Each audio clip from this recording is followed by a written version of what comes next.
গাড়ি দুইটা গাড়ি যাচ্ছে, ছোট গাড়িটা থেকে একটা ফাইল পড়ে গেছে। তা ফাইলটা আমরা এরকমের দেখলাম, সব সরকারি অফিসের কাগজপাতি। এই আমাদের কাছে সন্দেহ লাগলে গত কিছুদিন আগে, গত 25 দিন কেয়ার আগে আপনার ঢাকাতে সচিবালয়ে আগুন লাগছে। তো সরকারি অফিসের কাগজ এই রাস্তা দিয়ে যাবে, কারণ কি? পরবর্তীতে দেখা গেছে বাজার ফালায় ওই অন্ধকারে একটা জায়গা একজনের ভরাট করা, ওই জায়গা যাই আর কি গাড়িটা থামলো। আর রেন্ডি ফেতা পর্যন্ত সরকারি ভবন থেকে বাইরে আনার ক্ষমতা নাই। সরকারি কাগজ কেমনে এই জায়গা চলে যাবে? আর সরকারি কাগজ যদি পড়তে হয়, সরকারি কাগজ যদি পড়তে হয়, সরকারি একটা জায়গা, নির্ধারিত জায়গা করা আছে, ওই জায়গা বইয়ে পড়তে হবে। এই জায়গা কেন আসবে? এই আমরা গাড়িটা আটকাই, উনি একটা সিন্ডিকেট করি আমাদের কাছ থেকে যেরকমই হোক আমাদের কাছ থেকে নিয়ে যাবে। আমাদের লোভ লালসাও দেখাইছিল, আমরা কইছি কোনো লোভে কাজ হবে না। আমাদের এই কাগজ এই জায়গার স্থানীয় পর্যায়ের আমাদের সিনিয়র ভাইরে থাকতে হবে, বরিশালের যারা আছে প্রশাসনিক কর্মকর্তা, মিডিয়ার ভাইরে আছে, ওনারা থাইকা আপনারা কাগজ নিতে হবে। কিন্তু আমাদের কিন্তু অনেক লোভ দেখাইছিল, সেই আমরা লোভে পড়িনি। প্রকৃতভাবে কোনো শর্ট সার্কিটের মধ্যে আগুন লাগছে না কোনো পরিকল্পিতভাবে লাগানো হয়েছে নিয়ে সারা বাংলাদেশের মানুষ একটু বিভিন্ন রকমের দুশ্চিন্তার ভিতর আছে। এমতো অবস্থায় শোনা যাচ্ছে যে এই 2-3 গাড়ি মাল এই বিভিন্ন অফিসের সরকারি কাগজপত্র অন্যত্র নিয়ে যাইতেছে। এই জন্য একজনে এই কাগজপত্রগুলোর সন্দেহজনকভাবে আটকাইছে। আটকাওয়ার পরে কাগাসুরা বাজারে নিয়ে আসছে।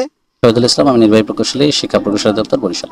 আমরা এই যে এটা একটা তালিকা, প্রোগ্রেস রিপোর্ট আকারে তালিকা করা আছে, আমাদের তালিকা করা আছে। আর এটা আমরা মূলত আমাদের যে কর্মকর্তার উপস্থিত ময়লা খোলায় পড়ানোর কথা, সেখান থেকে আমাদের যে ড্রাইভার, মানে যে ট্রাক ড্রাইভার, তারা এটাকে ভুলক্রমে এদিকে কাগাসুরার দিকে ঢুকে পড়ে। স্থানীয় যারা বাসিন্দা আছে তারা এটা সন্দেহজনকভাবে আটক করে। পরবর্তী আমি খবর পেয়ে আমি চলে আসি।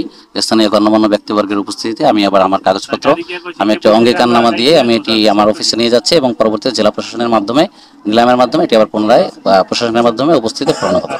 আমি একটা ফোন পেয়ে আসছি যে কাগাসুরা বাজারে 2টা গাড়িতে কিছু পেপারস নিয়ে আসছে, যেগুলো পুরানো হচ্ছে, পুরানোর উদ্দেশ্যে নিয়ে আসছিল।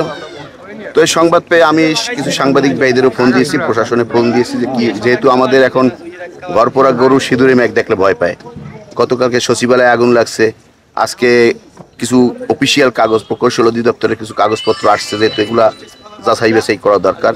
বিভিন্ন পর্যায়ে জিজ্ঞাসাবাদ করার পরে সে বলল যে এই অফিসের কাগজগুলো আমাদের পুরানোর অনুমতি ছিল, কিন্তু এটা বাতিল ছিল, আমরা এগুলো পুরানোর জন্য ময়লা খালা পাঠাইছিল।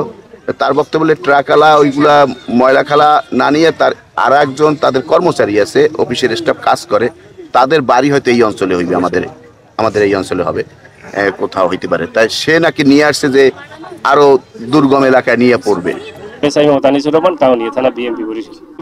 সংবাদ পাই আমাদের সিনিয়র অফিসারের নির্দেশনা ক্রমে আমি এই ঘটনাস্থলে আসছি।